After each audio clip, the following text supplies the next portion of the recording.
Right හොඳයි ළමයි අපි ලෑස්ති වෙනවා 2022 උසස් පෙළ පන්තියේ 2022 උසස් පෙළ පන්තියේ MCQ ප්‍රශ්න පත්‍ර අංක 7 හරි බහුවර්ණ ප්‍රශ්න පත්‍ර අංක 7 සාකච්ඡා කරන්න. එතකොට පුතේ මේකෙදි ප්‍රශ්න අංක 151 සිට 200ට යනකම් ප්‍රශ්න 50ක් තියෙනවා. හරි මේ ප්‍රශ්න 50 තමයි අපි සාකච්ඡා කරන්න එහෙනම් සූදානම් වෙන්නේ.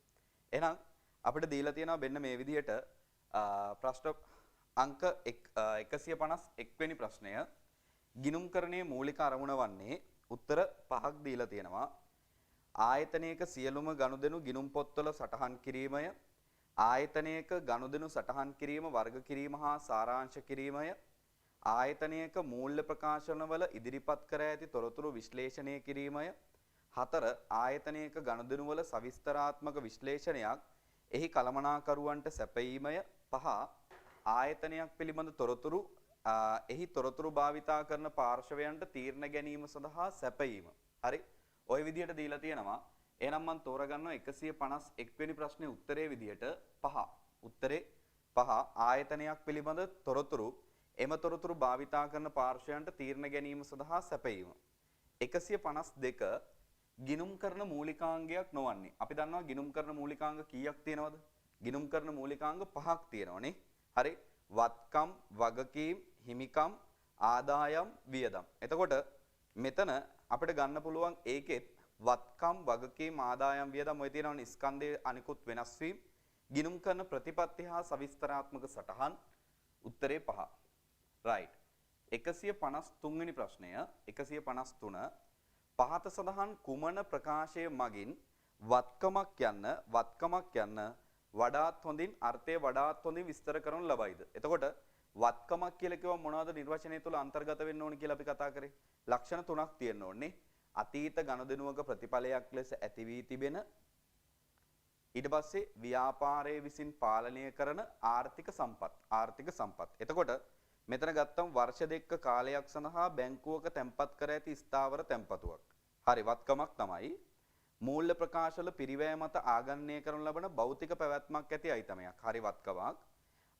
අනාගත ආර්ථික ප්‍රතිලාභ සහිත ව්‍යාපාරයට අයිති වූ ආර්ථික සම්පත්. අයිති නොවූ ඒවත් වෙන්න පුළුවන්. හරි ඊළඟ බලමුකෝ අපි. අනාගතයේදී මුදල් ලබා ගැනීමේ අයිතියක් ඇති ආර්ථික සම්පත්. ව්‍යාපාරයේ විසින් පාලනය කරනු ලබන අනාගත ප්‍රතිලාභ අපේක්ෂා කරන ආර්ථික සම්පත්. එතකොට පුතේ ඕකටත් උත්තරේ අපිට ආසන්නතම නිවැරදි උත්තරේ 5. 154 වෙනි ප්‍රශ්නය. ඊළඟට ජර්නල් වවුචරයක් භාවිතා කරන්නේ. ජර්නල් වවුචරයක් භාවිතා කරන්නේ පොදු ජර්නලයේ ගනුදෙනු සටහන් කරන්නේ. පොදු ජර්නලයේ ගනුදෙනු සටහන් කරන්නේ. එතකොට බලමු අපි.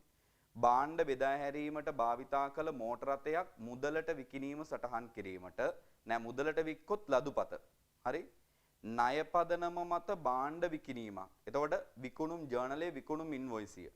මුදල් පොතේ සටහන් වූ බැංකු ගාස් සටහන් කිරීමට. අන්න චුට්ටක් තියාගන්න. ගිණුම් කාල පරිච්ඡේදයක ආරම්භක ශේෂ සටහන් කිරීමට අනිවාර්යෙන් පොදු ජර්නලය. ණයට භාණ්ඩ මිලදී ගන්නා විට ගැනුම් ජර්නලයනේ ගැනුම් ඉන්වොයිසියනේ. එහෙනම් මේකේ වඩාත්ම නිවැරදි උත්තරේ අංක 4. ඊට පස්සේ 155 මූල්‍ය වාර්තාකරණය සඳහා වූ සංකල්පනාත්මක රාමුව අනුව පහත සඳහන් මූල්‍ය තොරතුරු වල ගුණාත්මක ගති ලක්ෂණ අතරින් කිනම් ඒවා මූලික හා උසස් කිරීමේ යන ගණයට අයත් වේද? අපි තාම සංකල්පනාත්මක රාමුව කතා කරලා නැහැ. හැබැයි පළවෙනි ටියුට් එකේ ඔයාලගේ පන්තියේ පළවෙනිම ටියුට් එකේ අපි කතා කරානේ ගුණාත්මක ගති ලක්ෂණ. ප්‍රධාන වර්ග දෙකයි මූලික ගුණාත්මක ගති ලක්ෂණ සහ වැඩි දියුණු කිරීමේ ගුණාත්මක ගති ලක්ෂණ කියලා. එතකොට මූලික ගුණාත්මක ගති ලක්ෂණ දෙකක් නේ තිබ්බේ. හරි අදාළත්වයේ සහ විශ්වාසනීය නියෝජනත්වයේ. එතකොට මේකේ තියෙන දේවල් වලින් D විතරයි මූලික එකට අයිති වෙන්නේ. එතකොට මූලික එකට අයිති වෙන D විතරයි. එතකොට අපිට ගන්න පුළුවන් මූලික එක යටතේ D විතරක් තියෙන උත්තරේ 4. D විතරක් තියෙන උත්තරේ 4. right. එහෙනම් ඔන්න 155. ඊට පස්සේ ප්‍රශ්න අංක 156ට එනවා. 156 ණය හිමියන්ට මුදල් ගෙවූ විට ව්‍යාපාරයේ කාරක ප්‍රාග්ධනය. මොකද්ද කාරක ප්‍රාග්ධනය කියලා කිව්ව අපි? කාරක ප්‍රාග්ධනය සමානයි කාරක ප්‍රාග්ධනය කියන සංකල්පය හැදුනේ කොහොමද? ජංගම වත්කම් වලින් අපි අඩු කරනවා ජංගම වගකීම්. ඔහොමනේ. ජංගම වත්කම් වලින් ජංගම වක්කීම්. අපි හිතමු යම් ව්‍යාපාරයක ජංගම වත්කම් තියෙනවා 150ක්. ජංගම වක්කීම් තියෙනවා 80ක්. හරි? එහෙනම් කාරක ප්‍රාග්ධනය කීයද? 70යි. දැන් අපි හිතමු මේ ඇතුලේ ණය හිමියෙක් හිටියා කියලා ණය හිමියෙක් ඉන්නවා කියලා 20000ක. එතකොට ණය හිමියට මුදල් ගෙව්වාම මුදල් කියන ජංගම වත්කම අඩු වෙනවා. හරි 20ක් අඩු කරනවා. හරිනේ? ඊට පස්සේ ණය හිමියා කියන්නේ ජංගම වක්කීමක්නේ. ඒකත් අඩු කරනවා. ජංගම වක්කීමුත් අඩු වෙනවා. එතකොට 150න් 20ක් ගියාම 130යි. මෙතන කීයද දෙන්නේ? 80න් 20ක් ගියාම 60යි. එතකොට 130න් 60ක් ගියාම නැවත 70යි. එතකොට ණය හිමියන්ට මුදල් ගෙවුවම කාරක ප්‍රාග්ධනය මොකද උනේ? වෙනසක් වෙන්නේ නැහැ. වෙනසක් සිදු නොවේ. උත්තරේ 3. හරිනේ? රයිට්. එහෙනම් 157 වෙනි ප්‍රශ්නේ. 157. එන්න බලන්න. ශුද්ධවත්කම් වෙනස් වීමට බලපාන ගනුදෙනුව වන්නේ. ශුද්ධවත්කම් කියලා කියන්නේ මොනවද? ශුද්ධවත්කම් කියලා කියන්නේ වත්කම් වලින් වගකීම් ටික අඩු කරාම ලැබෙන අගේ තමයි ශුද්ධවත්කම් කියන්නේ. ඒ කියන්නේ හිමිකම. හිමිකම වෙනස් වීමට බලපාන ගනුදෙනුව වන්නේ. හරි? එතකොට ලී බඩු මිලට ගන්නවා. හිමිකම වෙනස් වෙන්නේ නැහැ. වත්කමක් අඩු වෙලා වත්කමක් වැඩි වෙනවනේ. යන්ත්‍රයක් ණයට ගන්නවා. නැහැ. මෝටර රථ ෂේ වීම අනිවාර්යෙන් වියදමක් හිමිකම අඩු වෙනව. ඊට පස්සේ බැංකු ණය ගෙවීම නෑ. ණයගැතියන්ගේ මුදල් ලැබීම නැහැ. එහෙනම් මේකේ උත්තරේ 3. right. 158. පහත ඒවායෙන් ප්‍රාග්ධන වියදමක් ලෙස ගිණුම්ගත කරන්නේ. ඔය වියදම් අපි කතා කරනවානේ ප්‍රාග්ධන වියදම් සහ අයබාර වියදම් කියලා කොටස් දෙකක්. එතකොට ඔය අයබාර වියදම් දාලා තමයි අපි ලාභය හැම හොයන්නේ. හරි? ප්‍රාග්ධන වියදම් ගත්තම සාපේක්ෂව වටිනාකම වැඩි ගොඩක් වෙලාවට. සහ ඒවා ඒ දරන වියදම් හින්දා අපිට අනාගතයේ අවුරුදු ගණනාවක් ප්‍රතිලාභ වෙනවා. හරි?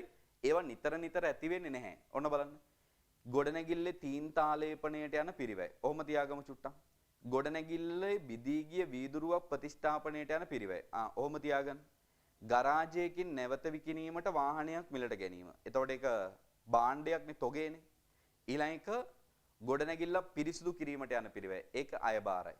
ගොඩනැගිල්ලක් මිලදී ගැනීමේදී ගෙවූ නෛතික ගාස්තු. එතකොට පුතේ මේ වගේ අපි තාම ඒක කතා කරලා නැහැ.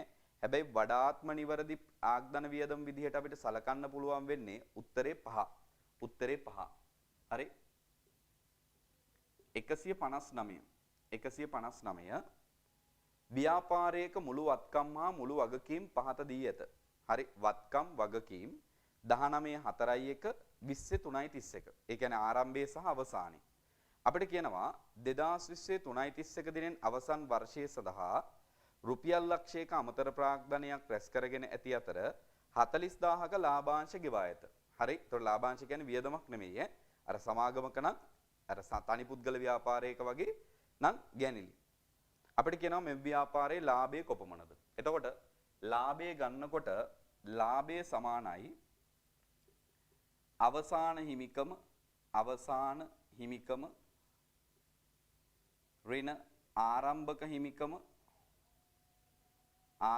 හිමිකම ධන ගැනිලි ඍණ අමතර ප්‍රාග්ධනි. හරි. එහෙනම් දැන් අවසාන හිමිකම අපිට ගන්න පුළුවන් අවසානයේ තියෙන වත්කම් වලින් වගකීම් අඩු කරනවා. ඒ කියන්නේ 680න් 280ක් ගියාම 400යි. right. ආරම්භක හිමිකම 250න් 80ක් යන්න ඕනේ. 250න් 80ක් යන්න ඕනේ. එතකොට කීයද දෙන්නේ? 170යි. 170යි. ඕකට ලාභාංශය එකතු කරනවා 40ක්. ඊට පස්සේ 100 අමතර ප්‍රාග්ධනය අඩු කරනවා. එතකොට අපිට උත්තරේ මෙන්න මේ විදිහට ගන්න පුළුවන්. right. ගම් බලන්න. උත්තරේ ගන්න පුළුවන් 400 ඍණ 170 ධන 40 ඍණ 100. එහෙනම් අපිට උත්තරේ 170යි උත්තරේ. 170යි. ඒ කියන්නේ තුන්වෙනි එක උත්තරේ. හරි. ඊළඟට අපි එනවා 2020 වර්ෂය තුල තනි පුද්ගල ව්‍යාපාරයක ගිණුම් කරන සමීකරණයේ වූ වෙනස් වීම පහත පරිදි වේ. ජංගම නොවන වත්කම්, ජංගම වත්කම්, ඒ කියන්නේ මුළු වත්කම්, හිමිකම වගකීම්. හොඳයි. එතකොට අපි ගත්තම ලක්ෂ 6යි ඍණ 50000යි කියලා කියන්නේ 550000යි. එහා පැත්තත් 550000යි. ඕකේ. ආරම්භය බැලන්ස් වෙනවා. ව්‍යාපාරයේ අයිතිකරු සතියකට 1500ක ගැන්ලි සිදු කර ඇති අතර කිසිදු අමතර ප්‍රාග්ධනයක් ආයෝජනය කර නැත. එතකොට 2020 වර්ෂයේ ඉපයූ ලාභය හෝ අලාභය. දැන් ගිණුම් කරන සමීකරණයේ වෙච්ච වෙනසනේ අපිට දීලා තියෙන්නේ. ළමයි හොඳට බලන්න. හරිද? මේ මෙන්න මෙතන මම මේ ගානටම දාලව ගන්නම්කො මේක. right. මෙන්න මෙතන අවසාන හිමිකම ඍණ ආරම්භක හිමිකම කියලා කියනව නේද? අවසාන හිමිකම ඍණ ආරම්භක හිමිකම කියලා තියෙනවනේ. එතකොට මෙන්න මෙතෙන් අපිට කියන්න පුළුවන් මේ දෙකට හිමිකමේ වෙනස. හරි? හිමිකමේ වෙනස. එතකොට ලාභය සමානයි මෙන්න මෙහෙමත් හදන්න පුළුවන්. කොහොමද? ලාභය සමානයි මම හදන්නේ 160 වෙනි ප්‍රශ්නයට අදාළව ලාභය සමානයි හිමිකමේ වෙනස ධන ගැනිලි ඍණ අමතර ප්‍රාග්ධනය. හරිද? දැන් කට්ටියම හොඳට බලන්න. හිමිකමේ වෙනස ගත්තම හිමිකමේ වෙනස තියෙනවා 420ක්. ඔන්න හිමිකමේ වෙනස. ගිණුම් කරන සමීකරණේ වෙනසනේ දීලා තියෙන්නේ. හරි? සිදු වෙනස්කම්නේ. හිමිකමේ වෙනස 420යි. අයිතිකරු සතියකට right සතියකට 1500ක් ගැන්ලි කරලා තියෙනවා. සතියකට 1500ක් ගැන්ලි කරොත් අපි දැන් අවුරුද්දකටනේ මේක දීලා තියෙන්නේ. හරි. එහෙනම් 1500 වැඩි කරන්න ඕනේ අවුරුද්දටම බලන්න 52. මොකද අවුරුද්දට සති 52යි. එතකොට අපිට එනවා 78ක්. හරි? 78000ක් එනවා. ඕකට අමතර ප්‍රාග්ධනය නේ බිඳුව. එහෙනම් මෙතන 498යි. 498යි 498000ක ලාභයේකි උත්තරේ 2. උත්තරේ 2. ඊට පස්සේ පහත් තොරතුරු වලින් ගිණුම් කරන තොරතුරු නොවන්නේ. මුදලින්ම ඉන්න පුළුවන් වෙන්න ඕනේ ගිණුම් කරන තොරතුරු වෙන නන්නේ. හරි. ගිණුම් කරන තොරතුරු නොවන්නේ. බලමු. ව්‍යාපාරයේ ගොඩනැගිලි කුලිය ගෙවීම. හරි. ගිණුම් කරන තොරතුරක්. ව්‍යාපාරයේ වත්කම් වල වටිනාකම ගිණුම් කරන තොරතුරක්. සේවක සංඛ්‍යාව ගිණුම් කරන තොරතුරක් නම් නෙමෙයි. සේවක සංඛ්‍යාව ගිණුම් කරන තොරතුරක් නෙමෙයි. ව්‍යාපාරයේ වාර්ෂික ලාභය ගිණුම් කරන තොරතුරක් පැහැදිලිවම right. ඊළඟට ව්‍යාපාරයේ යන්ත්‍ර සංඛ්‍යාව ගිණුම් කරන තොරතුරක් නෙමෙයි. එතකොට උත්තරේ C සහ E කියන උත්තරේ අංක 1. එහෙනම් 161ට උත්තරේ අංක 1. හොඳයි. ඊළඟට අපි යනවා ප්‍රශ්න අංක 162ට 2024යි 1 දින අමල් ඔහුගේ පෞද්ගලික ඉතුරුම් රුපියල් ලක්ෂ 5ක් සහ ඔහුගේ රුපියල් ලක්ෂ 20ක් වටිනා මෝටර රථය යොදවමින් ව්‍යාපාරයක් ආරම්භ කරලා. පළමු මෙහෙයුම් මාසය තුලදී ව්‍යාපාරය රුපියල් ලක්ෂ 3ක භාණ්ඩ ණයට මිලදී ගත් අතර එයින් 50000ක් වටිනා භාණ්ඩ දෝෂ සහිත වීම නිසා ආපසු යවලා. මෙම ගනුදෙනු සටහන් කිරීමට භාවිතා කරන මූලාශ්‍ර ලියවිලිය. එතකොට මූලික පොත් දීලා තියෙනත් පුළුවන් අපිට උත්තර විදියට රැවටෙන්න එපා. එහෙනම් දැන් මෙහෙම බලමු. ඔන්න ලක්ෂ 5ක ඉතුරුම් දැම්මම මොකද වෙන්නේ? ලදුපත. මෝටර රථය දැම්මම ජර්නල් වවුචරය. හරි? ජර්නල් වවුචරය. එතකොට ලදුපත ජර්නල් වවුචරය ණයට මිලදී ගත්තොත් ගැනුම් ඉන්වොයිසිය නැත්තම් ඉන්වොයිසිය ඊට පස්සේ ආපසු යවුම් නම් හරපත. එතකොට මූලාශ්‍ර ලේඛන ටික මොකද්ද? ලදුපත ජර්නල් වවුචරය ගැනුම් ඉන්වොයිසිය right හරපත ඔය ටික. එතකොට ඔය ඔක්කොම තියෙන උත්තරයක් නැහැනේ. ඒක නිසා උත්තරය ලියා ගන්න ලකුණු හැමෝටම දෙන්න. හරිනේ? අපි එනවා 163 වෙනි ප්‍රශ්නය. 163. බලමු 163. කළමනාකරන ගිණුම්කරණය සම්බන්ධයෙන් පහත සඳහන් කුමන ප්‍රකාශයේ නිවැරදිද? පහත කුමන ප්‍රකාශයේ නිවැරදිද? කළමනාකරන ගිණුම්කරන වාර්තා පිළියෙල කරන්නේ නීතිමය අවශ්‍යතාවය මතය. එහෙමද? නීතිමය අවශ්‍යතාවය මත නෙමෙයි. ඒක වැරදි. කළමනාකරන ගිණුම්කරන වාර්තා කොටස්කරුවන් විසින් නිරන්තරයෙන්ම භාවිතා කරනු ලබයි. නෑ. කොටස්කරුවන්ට භාවිතා කරන්න දෙන්නේ නෑ. එය අභ්‍යන්තර තීරණ ගැනීමේ කාර්යයන් සඳහා යොදා නොගනි. එහෙමද? නෑ යොදා ගන්නවා. එහි විෂයපතය පිරිවැය ගිණුම්කරණයේ විෂයපතයට වඩා පුළුල්. ඔව් මම කියවනේ කළමනාකරන ගිණුම්කරණය ඇතුලේ තියෙන පොඩි කොටසක් තමයි පිරිවැය ගිණුම්කරණය කියන්නේ. හරිනේ? right. එහෙනම් පස්වෙනි එක කියවන්න අවශ්‍යත් නැහැ. උත්තරේ 4. මට මතක විදිහට අපිට ওই ප්‍රශ්නේ කලින් මුණ ගැහිලා තියෙනවා. 164 වෙනි ප්‍රශ්නය. පහස් සඳහන් කුමන ගනුදෙනුව ආයතනයක ගැනුම් ජර්නලයේ සටහන් කරනු ලබයිද? ගැනුම් ජර්නලයේ සටහන් කරන්නේ වෙළඳ භාණ්ඩ ණයට ගැනුම්. බලමු. ණයට මිලදී ගන්නා සියලු වත්කම් නැහැ. විකිණීමේ පරමාර්ථයෙන් කරන ලද සියලුම ගැනුම් නැහැ. විකිණීමේ පරමාර්ථයෙන් සියලුම ණයට ගැනුම් චුට්ටක් තියාගන්න. ණයට විකිණීමේ පරමාර්ථයෙන් කරන ලද සියලුම ගැනුම් නෑ.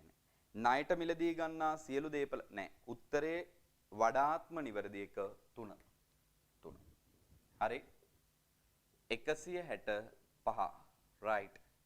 ජයවීරගේ ව්‍යාපාරයේ 2020 3යි 1 දිනට පහත ශේෂ උපුටා ගැනිනි.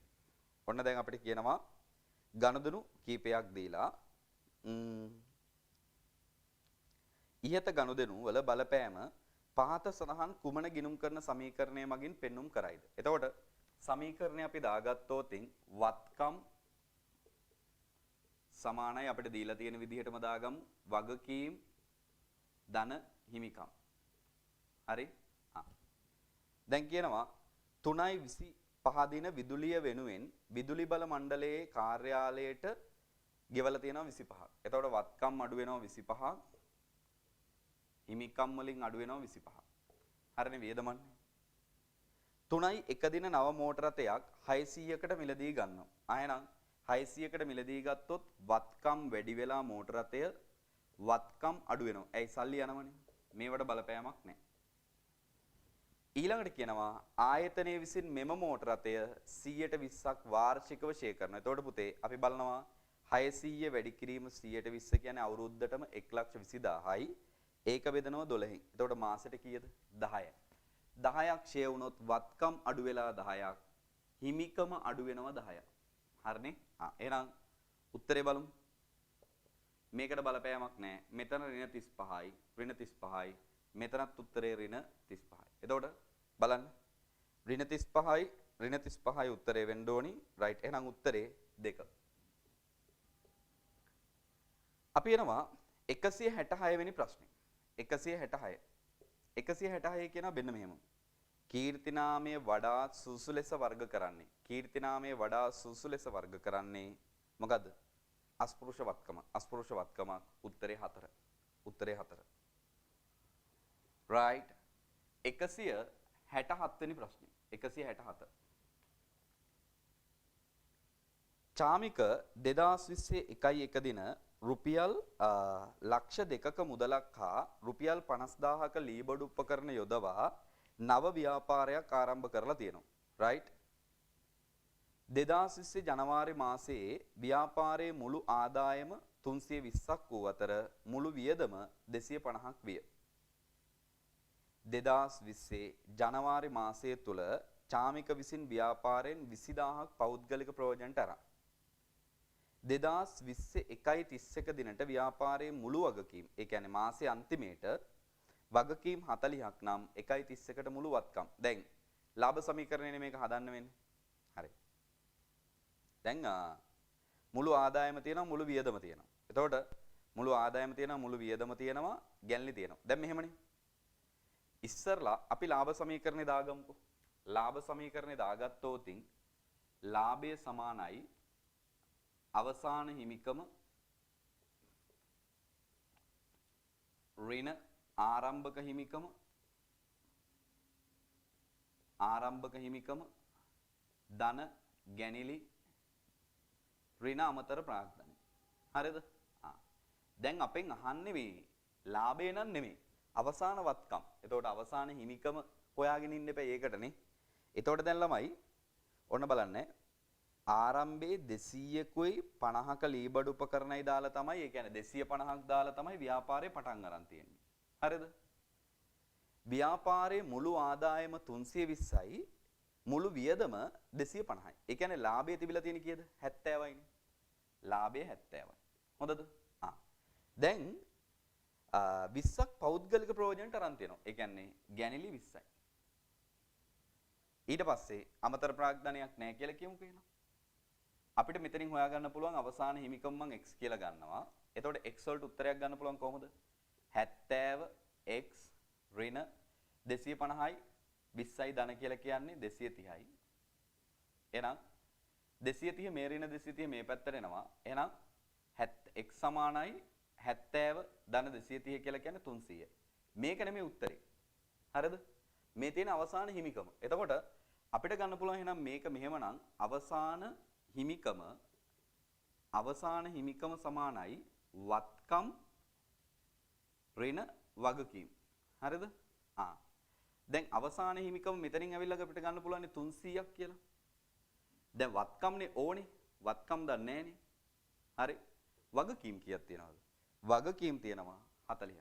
එහෙනම් පුතේ මේ ඍණ 40 මේ පැත්තට එද්දි ධන වෙනවනේ. එහෙනම් උත්තරේ 340.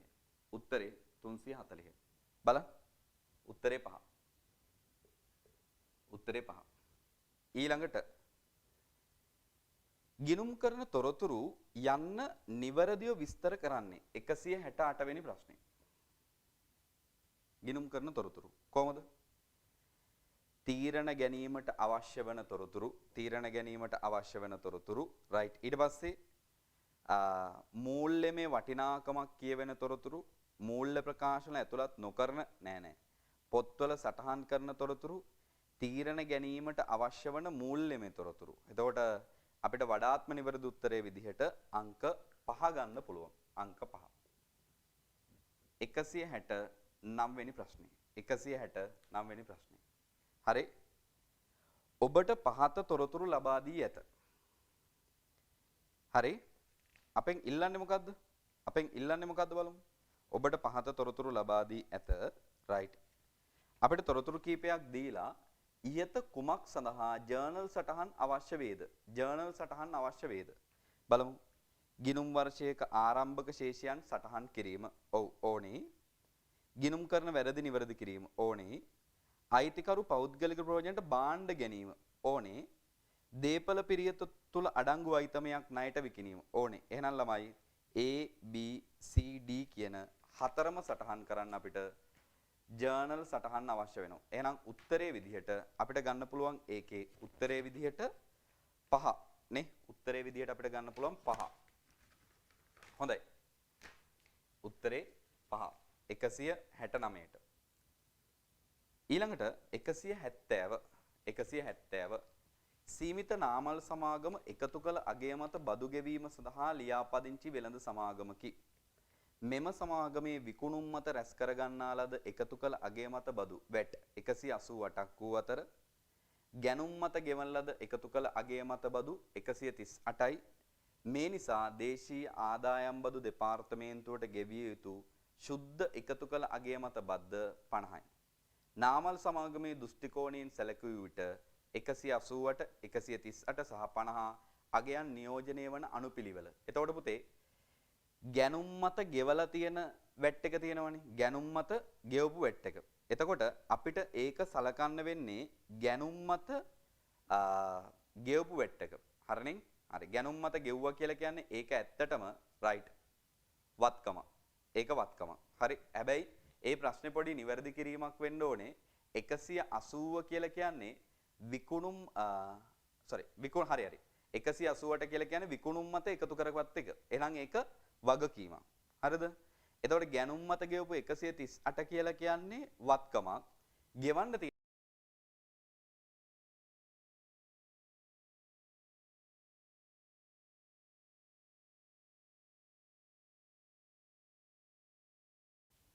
හරි. ප්‍රශ්නාංක 171 පහස් සඳහන් වියදම් ප්‍රකාශයන්ගෙන් ප්‍රාග්ධන වියදමක් යන වඩාත් හොඳින් නිර්වචනය කරන ප්‍රකාශය. හරි. එතකොට ස්ථාවර වත්කම ප්‍රාග්ධන වියදම් කලිනුත් කතා කරානේ. ස්ථාවර වත්කම් සහ ඒවායේ නඩත්තුව නැහැ. මිල අධික වත්කම් සම්බන්ධයෙන් දරන වියදම්. යම් මට්ටමකින් හරි බලමු. ස්ථාවර වත්කම් අත්පත් කර ගැනීම හා වර්ධනය කිරීමට අදාළ වියදම් අන්න ටිකක් නිවැරදි. ඊට පස්සේ කොටස් ප්‍රාග්ධනය නිකුත් කිරීමට අදාළ දරන වියදම් ඉහත සියල්ලම නෑ. එහෙනම් නිවැරදි උත්තරේ වඩාත් නිවැරදි උත්තරේ 3. 172 ව්‍යාපාරයක් රුපියල් 50000ක් වටිනා භාණ්ඩ ණයට විකිණිය. පිරිවිතර වලට එකඟ නොවූ නිසා ගනුදෙනුකරුවෝ මෙයින් 50000ක භාණ්ඩ ආපසු හරවා එවලා. පසුව ගනුදෙනුකරුවෝ මුදල් ගෙවා ඉතිරි ශේෂය පියවුව. මෙම ගනුදෙනු වාර්තා කිරීමට අදාළ මූලාශ්‍ර ලියවිලි. එතකොට ණයට වික්කොත් ඉන්වොයිසිය ආපහු එවලනේ. හරි. එහෙනම් බැරපත ඊට පස්සේ මුදල් ලැබිලා. එතකොට ලදුපත. හරි. එතකොට උත්තරේ විදිහට අපිට ගන්න පුළුවන් ඉන්වොයිසිය බැරපත හා ලදුපත උත්තරේ 5. උත්තරේ 5. 173 වෙනි ප්‍රශ්නය. බැසිල්ගේ ව්‍යාපාරයේ 2024 4:30 දිනට මුළුවත්කම් 250යි මුළු වගකීම් 50යි. මැයි මාසය තුල පහත ගනුදෙනු වෙලා තියෙනවා. රයිට්. අපිට කියනවා ওই ගනුදෙනු ටිකට දීලා 5:31 දිනට බැසිල්ගේ ව්‍යාපාරයේ ප්‍රාග්ධනයේ කොපමණද? ඒ කියන්නේ හිමිකම. එතකොට අපි බැලුවා නම් හරි දැනට හිමිකම කීයද තියෙන්නේ කියලා. 4:30 දිනටනේ. ඒ කියන්නේ 5:1 දිනට හිමිකම. ආරම්භයේ හිමිකම කීයක් තියෙනවද? කොහොමද බලන්නේ? මුළුවත්කම් දීලා තියෙනවා 250ක්, මුළු වගකීම් 50යි. ඒ කියන්නේ හිමිකම 200යි. ලක්ෂ 2යි. හරිද? දැන් ණයට විකුණුම් 120යි. පිරිවැයට 33න් 3න් එක්ක දලලාභයක් ලැබෙන පරිදි ඉන්වොයිස් කර ඇත. එතකොට අපි දන්නවා සාමාන්‍ය ළමයි පිරිවැය ධන වෙන බලන්න මේක. ලාභයේ සමානයි විකුණුම් මිල. හරිද? ඕමනේ හැදෙන්නේ. එතකොට පිරිවැයට 133යි 3න් එකක්. ඒ කියන්නේ පිරිවැය 100යි නම් ලාභය 33යි 3න් එකයි. ඒ කියන්නේ විකුණුම් මිල 133යි 3න් එකයි. මේක තව සරල කරෝතින් මෙතන 3යි, මෙතන 1යි, මෙතන 4යි. 33යි 3න් එක ඒවා. එතකොට අපිට විකුණුම් දීලා තියෙනවා 1,20,000. එතකොට 120 අපිට පුළුවන් බෙදන්න 4න් වැඩි කරාම 1න් අපිට එනවා මේක ඇතුලේ තියෙන ලාභය. 120 4න් බෙදලා 1න් වැඩි කරාම 30යි. රයිට්. එතකොට ඒ විකුණුම් මත ලාභය නිසා හිමිකම වැඩි වෙනවා. විකුණුම් මත ලාභය රයිට්. එතන 30000යි. හරිනේ. ඊළඟට කියනවා ආපසු එවන ලද භාණ්ඩවල ඉන්වොයිසි වටිනාකම 1,20,000යි. විකුණුම් මිල මත 120ක ලාභයක් ලැබෙන පරිදි ඉන්වොයිස් කරලා තියෙනවලු ඒක. එතකොට මේ සමීකරණයම ගත්තම විකුණුම් මිල 100ක් නම් අපිට ඉන්වොයිස් මිල කරලා තියෙනවලු ලාභයේ 20ක්. ඒ කියන්නේ පිරිවැය 80යි. එතකොට ඉන්වොයිස් මිලේ වටිනාකම 12000යි. එහෙනම් දැන් ඔයාලට මේක ඇතුලේ තියෙන ලාභය හොයාගන්න රයිට්. ආපසු එව්වම හිමිකම අඩු වෙනවනේ පුතේ. හරි? රයිට්. එහෙනම් අපිට පුළුවන් 12000 බෙදීම 100 වැඩි කිරීම 20. රයිට්. එහෙනම් අපිට එනවා 2400. මේ ආපසු එවුම් තුල තිබ්බා ලාභය 2400. එහෙනම් ආපසු එවුම් හින්දා ඒ තුල අන්තර්ගත ලාභය 2400කින් අඩු වෙනවා. ඔන්න ඒකත් හරි. හිමිකම. අයිතිකරුගේ භාණ්ඩ ගැන්ලි කරොත් අනිවාර්යෙන් හිමිකම අඩු වෙනවා 15කින්. රයිට්. එහෙනම් අපිට පුළුවන් අන්තිමේට උත්තරයක් ගන්න මෙන්න මේ විදිහට. කොහමද? රයිට්. එහෙනම් ලක්ෂ 2යි 2,30,000යි. ඒකෙන් අපි අඩු කරනවා 17400. එහෙනම් අපිට උත්තරේ 2,12,600. 2,12,600. රයිට්. එහෙනම් උත්තරේ 2. 174. පහත ඒවායෙන් 174 අපෙන් අහනවා වත්කමක අත්‍යවශ්‍ය ලක්ෂණයක් වන්නේ කුමක්ද? සීමිත ප්‍රයෝජනවත් ජීවිත කාලයක් තිබීම නැහැ. ස්පෘශ වීම බලමු. 3 අනාගත ගනුදෙනු සහ සිද්ධි. අනාගත ගනුදෙනු නෙමෙයි. අනාගත ආර්ථික ප්‍රතිලාභ ගැබ්ව තිබීම. ඊළඟ එක ආර්ථික ප්‍රතිලාභවල පාලනයේ සෑම විටම නෛතික හිමිකාරීත්වය තුලින් නෑ. නෛතික හිමිකාරීත්වය අනිවාර්ය නැහැනේ. රයිට්. එහෙනම් උත්තරේ 4. 175. 175ට එනවා. තනි ව්‍යාපාරයක අයිතිකරුගේ හිමිකමට බලපෑමක් ඇති නොකරන්නේ පහත සඳහන් ගනුදෙනු අතරින් කුමන ගනුදෙනුවද? රයිට්. හිමිකමට බලපෑමක් වෙන්නේ නැත්තේ. අයිතිකරු විසින් ආයෝජනය කරොත් හිමිකම වැඩි වෙනවා. අයිතිකරු විසින් මුදල් ආපසු ගත්තොත් හිමිකම අඩු වෙනවා. විකුණුම් සඳහා මුදල් ලැබීම අන්න හිමිකමට බලපාන්නේ නැහැ. නොයිපයූ ආදායම් සඳහා මුදල් ලැබීම චුට්ටක් තියන්න. ඒකත් හරි නොයිපයූ ආදායම්නේ. වියදම් සඳහා මුදල් ගෙවුවොත් අඩු වෙනවා. එහෙනම් මේකේ ගන්න වෙන්නේ 4. නොයිපයූ ආදායම් සඳහා මුදල් ලැබීම.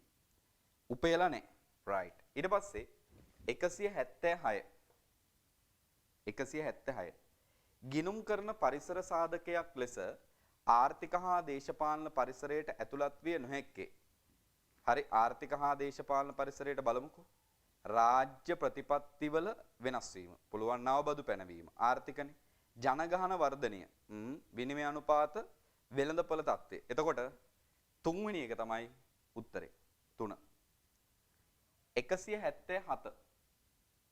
177 මූලික පොත් යන්න වඩාත් හොඳින් නිර්වචනය කර ඇති ප්‍රකාශනය පමණක් තෝරන්න.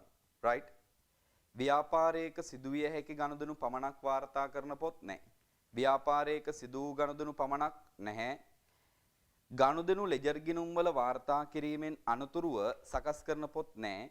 ව්‍යාපාරයක සිදුවන ගනුදෙනු හා සිද්ධීන් මූලාශ්‍ර ලේඛන වලට අනුව වාර්තා කරන පොත්. ඔව්. ඊළඟට ව්‍යාපාරයක සිදුවන ගනුදෙනු හා සිද්ධීන් ගිණුම් කරන මූලිකාංග නැහැ. එහෙනම් උත්තරේ 4. 178 පහත් සඳහන් තොරතුරු කේවල ස්වාමී ව්‍යාපාරයක 2020 3:31 අවසන් වර්ෂයට අදාළ වේ. 2019 4:1 දිනට ප්‍රාග්ධනීය වර්ෂය තුල ගැනිලි ලාභය වගකීම් අපිට දීලා තියෙනවා මුළුවත්කම්. අර මුළුවත්කම් හොයන්න කියලා. අර අපි කලින් එකක් ඇදුවේ අන්න ඒ විදිහටම right 178 එහෙනම් අපිට මෙන්න මෙහෙම ගන්න පුළුවන්. ලාභයේ සමානයි අවසාන ප්‍රාග්ධනය අවසාන හිමිකම ඍණ ආරම්භක හිමිකම ධන ගැනිලි ඍණ අමතර ප්‍රාග්ධනය. හොඳේ. හරිද?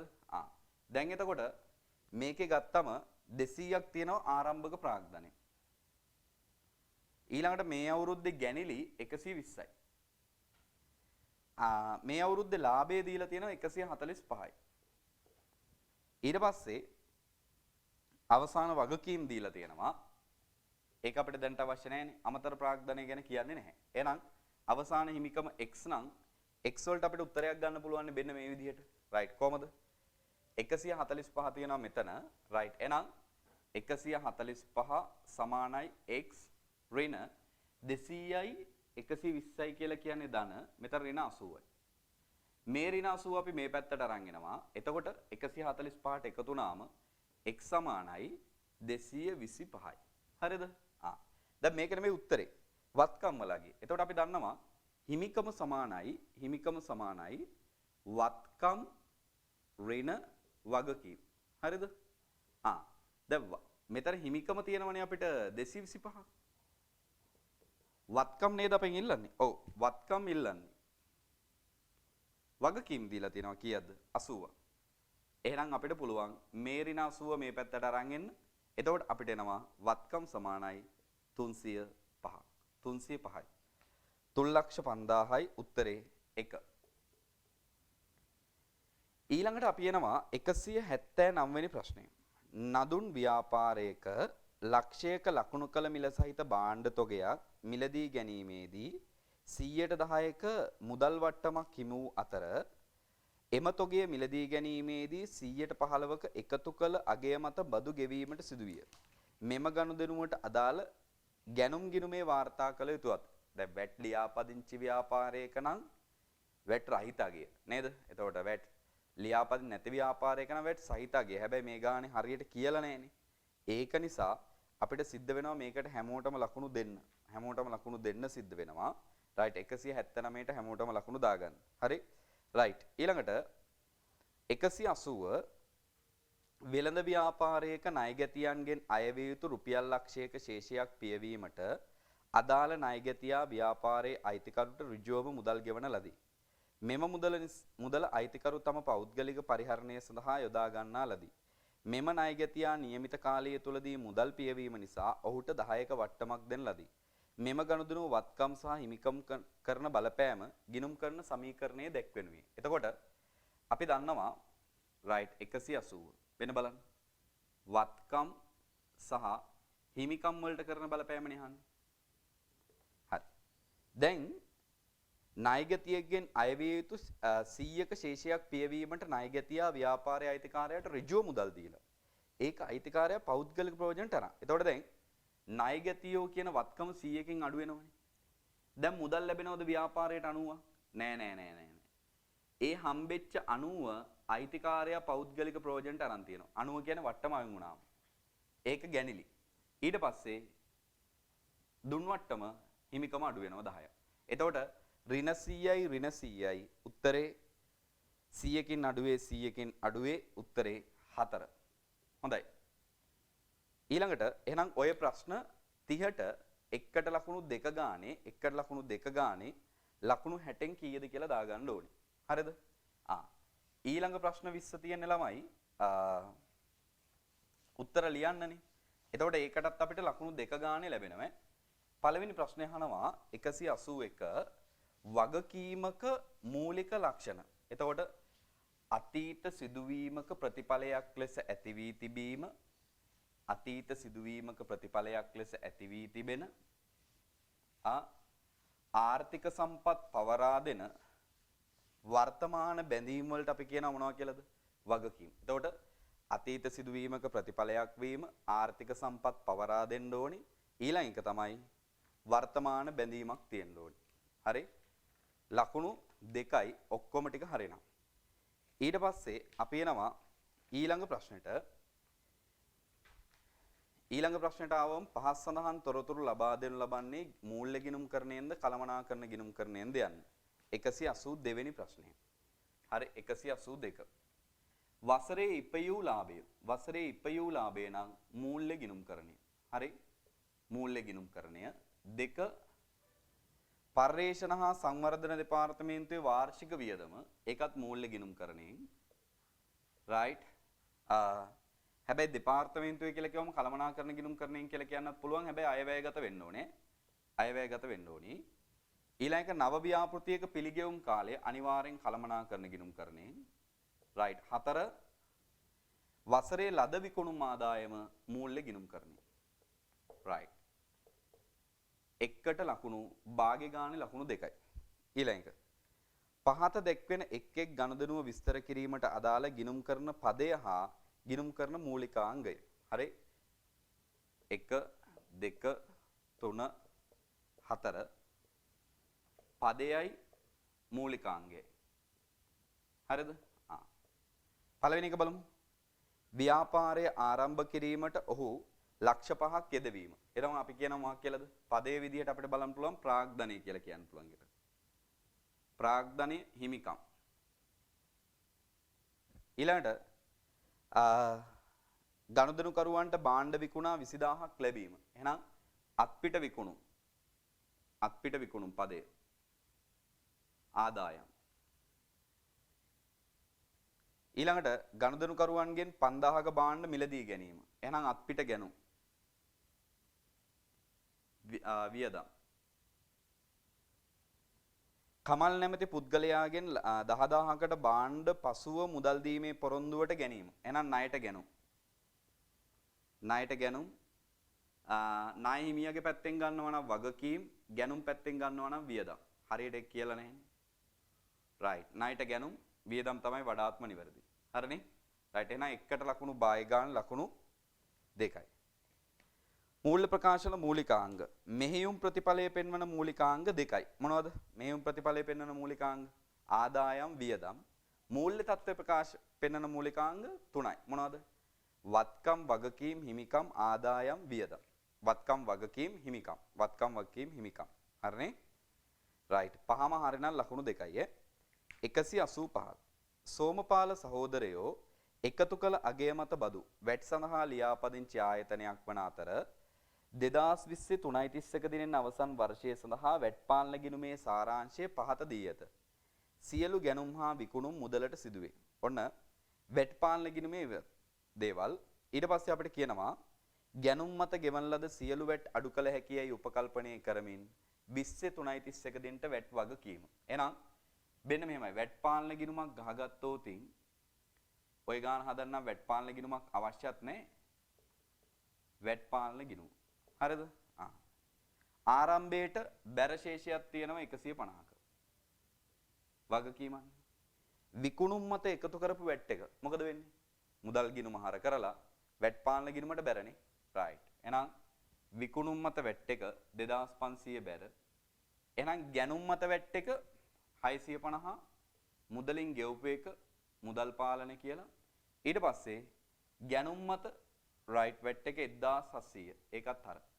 එහෙනම් අපිට පුළුවන් මේ ගිණුම වහගන්න 2650යි 2650යි රයිට් උත්තරේ එහෙනම් 300යි. ලක්ෂ 3ක් වෙන්න ඕන උත්තරේ. ලක්ෂ 3ක්. හරි 185ට. 186 සුභාෂ් ව්‍යාපාරයට අදාළ පහත් සඳහන් තොරතුරු ඔබට සපයා ඇත.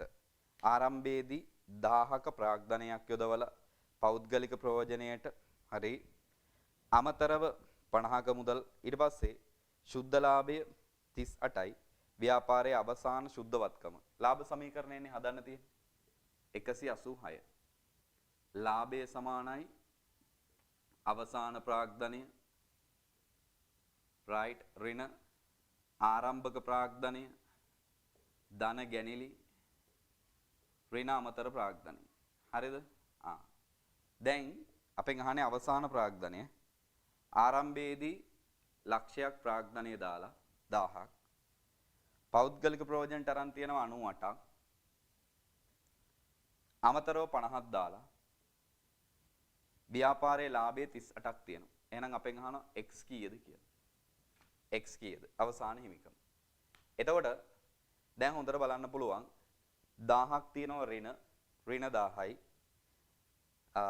ඍණ 1000 ධන 98 ඍණ 50. එතකොට උත්තරේ ඍණ 952යි.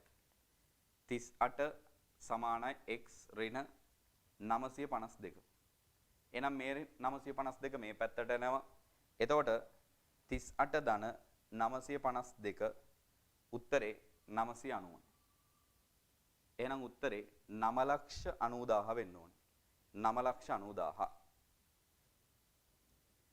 187 පහත මූලික පොත්වල ගනුදෙනු සටහන් කිරීමට අදාළ මූලාශ්‍ර ලේඛන දක්වන්න. මූලාශ්‍ර ලේඛන.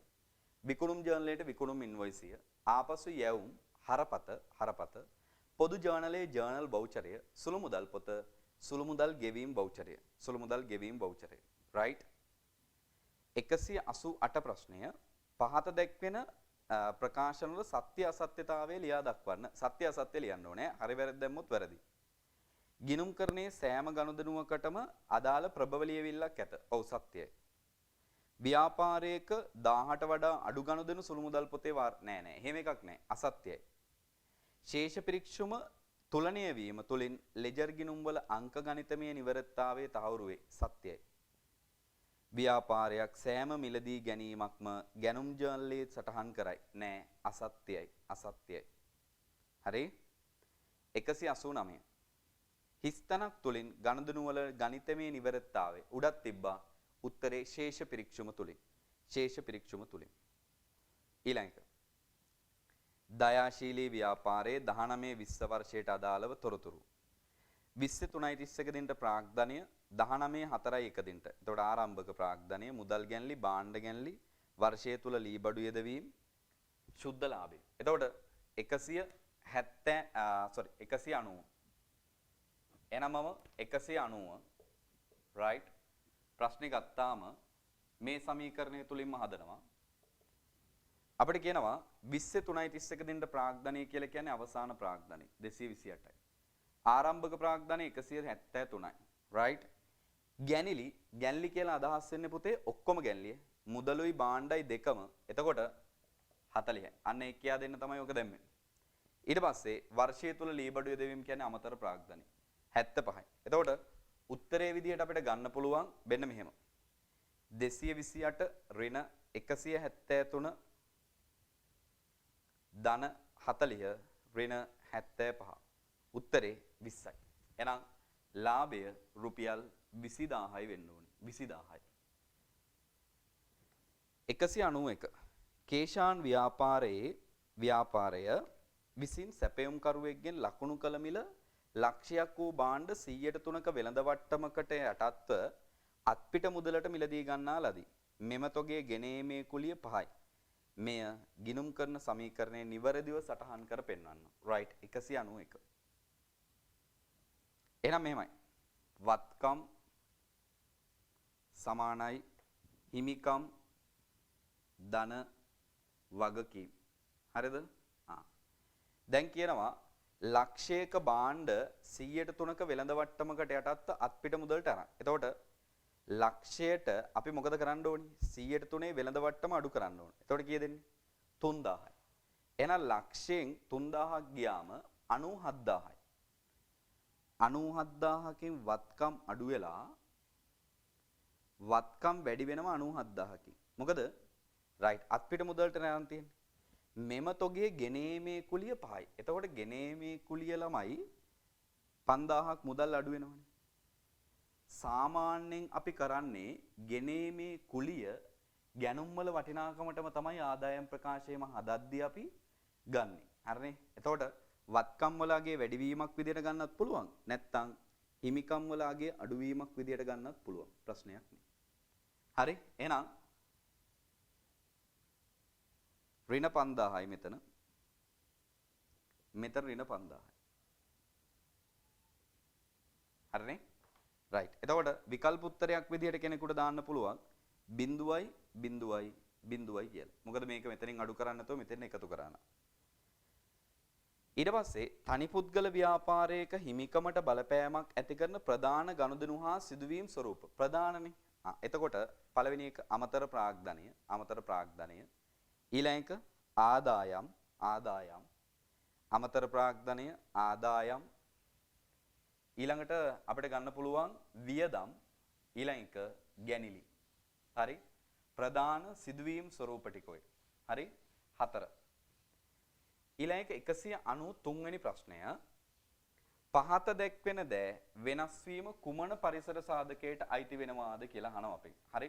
කුමන පරිසර සාධකයට අයිති වෙනවද කියලා අහනවා. ප්‍රමිත සංශෝධනය කිරීම. ශිල්පීය හා වෘත්තීය පරිසරය. හරිනේ? රයිට්. ඊළඟ එක ගිණුම් කරන කටයුතු සඳහා පරිගණක මුදුකාංග භාවිතා කිරීම. මොනවද එහෙනම්? පරිගණක මුදුකාංග භාවිතා කරනවා. තාක්ෂණික පරිසරය. මුස්ලිම් ජනතාව ණය සඳහා පොලි අය නොකිරීම. මොකද්ද? ප්‍රජා නේ සංස්කෘතික හා ප්‍රජා. 2007 අංක 7 දරන සමාගම් පනත හඳුන්වා දීම නෛතික පරිසරය. හරිනේ? නෛතික පරිසරය. එහෙනම් ඊළඟට 194 ආර්ථික කටයුතු සිදුවන ආර්ථික ඒකකයක ආර්ථික ක්‍රියාවන් 4ක්. මොනවද? නිෂ්පාදන කටයුතු, බෙදා හැරීමේ කටයුතු, මූල්‍ය කටයුතු, මානව සම්පත් කටයුතු. හරි? ඔන්න ඔය දේවල් තමයි ආර්ථික ක්‍රියාවන් වලට අපිට දක්වන්න පුළුවන්. ඊළඟට අපි එනවා මූල්‍ය ගිණුම් කරන ක්‍රියාවලියේ පියවර පිළිවෙලින් දක්වන්න. මූල්‍ය ගිණුම් කරන ක්‍රියාවලියේ පියවර 195 වෙනි එක. හරි? 195. එතකොට ගනුදෙනු හා සිදුවීම්. ඊට පස්සේ මූලාශ්‍ර ලේඛන. ඊට පස්සේ ඒවා මූලික පොත්වල මූලික පොත් වලට දාලා ලෙජර් ගිණුම්. ඊට පස්සේ ශේෂ පිරික්සුම. ඊළඟට මූල්‍ය වාර්තා. ඔන්න ඔය තමයි ගිණුම් කරන ක්‍රියාවලියේ පියවර. හරි? 196. පහත ප්‍රකාශවල සත්‍ය අසත්‍යතාවය ලියා දක්වන්න. ගිණුම්කරණය පිළිබඳ නිශ්චිත නිර්වචනයක් නොමැති අතර විවිධ ආයතන විසින් විවිධ ලෙස නිර්වචනය කර ඇත. හරි. නිශ්චිත නිර්වචනයක් හරි. විවිධ ආයතන විවිධ විදිහට නිර්වචනය කරලා තියෙනවා. නිශ්චිත නිර්වචනයකුත් තියෙනවා. හරි. එතකොට විවිධ ආයතන විසින් විවිධ ලෙස නිර්වචනය කරලා තියෙනවානේ. හරි. එතකොට ඒක සත්‍යයි කියලා අපි දාමු. ගිණුම් කරන කටයුතු සිදු කළ යුත්තේ ගිණුම් කරන පරිසර සාධක සලකා බැලීමෙන්නේ. ඔව් සත්‍යයි. ගිණුම් කරන තොරතුරු සපයන ආකාරයේ කිසිදු හේතුවක් මත වෙනස් විය නොහැක. නෑ අසත්‍යයි. ව්‍යාපාරයක් පිළිබඳ තොරතුරු සැපයීම සඳහා ගිණුම්කරණයේ විශාල කාර්යභාරයක් ඉටු කිරීමට සමත් වේ. ඔව් සත්‍යයි. 197.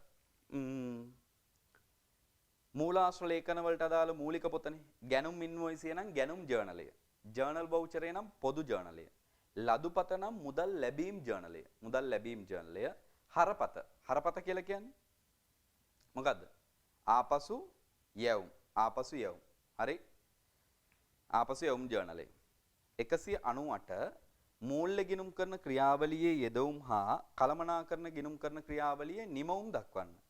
මූල්‍ය ගිණුම් කරන ක්‍රියාවලියේ යෙදවුම් මොනවද? ගනුදෙනු හා සිද්ධි. කළමනාකරණ ගිණුම් කරන ක්‍රියාවලියේ නිමවුම මොනවද? නිමවුම් එකක් තමයි අයවැය ලේඛන.